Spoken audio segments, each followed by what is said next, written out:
ஆழ்கடல் உயிரினங்களுக்கு ஆபத்து என்ற தலைப்பிலான கட்டுரையை இம்மாத நமது மண்வாசம் இதழில் எழுதியுள்ளார் புதிய ஆசிரியர். இதழின் ஆசிரியர் பேராசிரியர் கே ராஜு அவர்கள். பிளாஸ்டிக்கினால் ஏற்படும் பிரச்சனையே அதன் மக்காத தன்மைதான். காலகாலத்துக்கும் அழியாமல் இருந்து சுற்றுப்புறத்துக்கு சேதாரத்தை ஏற்படுத்துவதில் அதற்கு நிகர் இல்லை.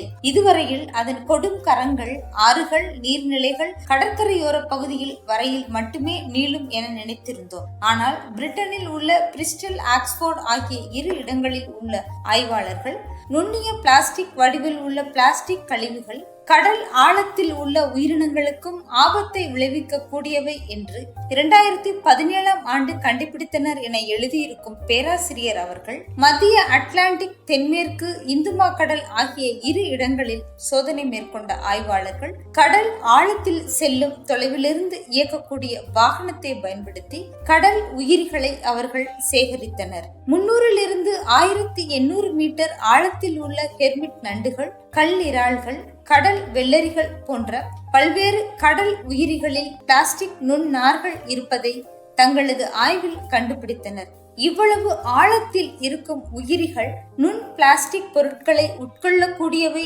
என்பதற்கான முதல் ஆதாரம் இது என்கிறார்.